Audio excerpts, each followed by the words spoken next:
150కి పైగా వస్తాయని చెప్పిన సంస్థలు కూడా ఉన్నాయి.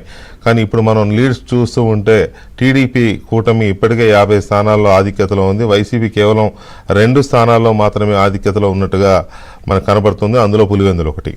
ఇంకోటి ఏంటి అనేది ముందు ముందు మనకు చాలా తెలుస్తాయి ఇటువంటి విచిత్రాలు. సో దీని మీద మనం ఒకసారి ఏపీకి సంబంధించిన ఒక రౌండప్ మా ఏపీ బ్యూరో చీఫ్ రామారావు ఇస్తారు. తర్వాత డిబేట్లో కూడా వెళదాం. Ramarao, good morning. Good morning Venkatakrishna.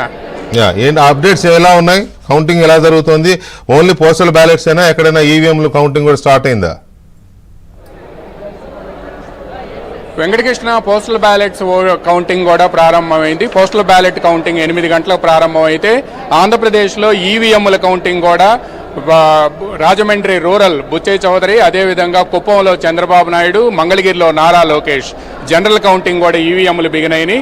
ఈవీఎంలు బిగినైన తర్వాత రాజమండ్రి రూరల్లో బుచ్చయ్య చౌదరి దాదాపుగా 5,800 ఓట్ల ఆధిక్యతలో ఉన్నారు. కుప్పంలో చంద్రబాబు నాయుడు 3,800 ఓట్ల ఆధిక్యతలో ఉన్నారు. మంగళగిరిలో నారా లోకేష్ 2,800 ఓట్ల ఆధిక్యతలో ఉన్నారు.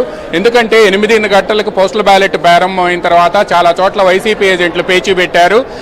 గతంలో ఏదైతే మనం చెప్పుకున్నామో ఏబిఎన్ డ్రైవ్ చేసిందో మీ డిబేట్లో కూడా చెప్పారో వాటన్నిటికీ సంబంధించి కూడా పోస్టల్ బ్యాలెట్లపై మళ్ళా వైసీపీ అదే పేచీకి దిగింది.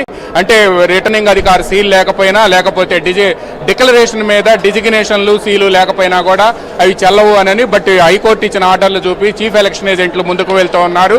దీంతో పాటు ఇదే సమయంలో చంద్రబాబు నాయుడు ఆధిక్యత ప్రతి రౌండ్కి కూడా పెరుగుతుంది. కుప్పంలో తెలుగుదేశం పార్టీ కేంద్ర కార్యాలయంలో మనం ఉన్నాం. ఇప్పుడు కేంద్ర కార్యాలయంలో ఏబిఎన్ స్క్రీన్ మీద మనం చూస్తూ ఉన్నాము. ఇదే పోస్టల్ బ్యాలెట్లకు సంబంధించి కానీ, లేకపోతే ఆ తర్వాత ఈవీఎంల కౌంటింగ్కి సంబంధించి కానీ ప్రారంభమైంది. వీటన్నిటి మీద కూడా తెలుగుదేశం పార్టీ నేతలంతా కూడా చూస్తూ ఉన్నారు. పార్టీ కేంద్ర కార్యాలయంలో వస్తున్న బ్రేకింగ్ రామారావు, గుడివాడలో టీడీపీ అభ్యర్థి వెనిగళ్ల రాము, గన్నవరంలో టీడీపీ అభ్యర్థి యార్లగడ్డ వెంకట్రావు ఆధిక్యతలో ఉన్నారని అప్డేట్స్ వస్తున్నాయి. ఎస్ గుడివాడలో వెనిగళ్ల రాము, అదేవిధంగా గన్నవరంలో యార్లగడ్డ వెంకట్రావు, తిరువూరులో కొలికపూడి శ్రీనివాసరావు, విజయవాడ ఈస్ట్లో గద్దే రామ్మోహన్, అది విజయవాడ సెంట్రల్లో బోండా ఉమా, విజయవాడ పార్లమెంటు నియోజకవర్గంలో కేసినేని చిన్ని వీళ్ళంతా కూడా ఆధిక్యంలో ఉన్నారు. అదేవిధంగా గుంటూరు జిల్లాలో కూడా విచిత్రంగా మాచర్ల అండ్ గురజాలలో కూడా లీడ్లోకి వెళ్తూ ఉన్నాయి.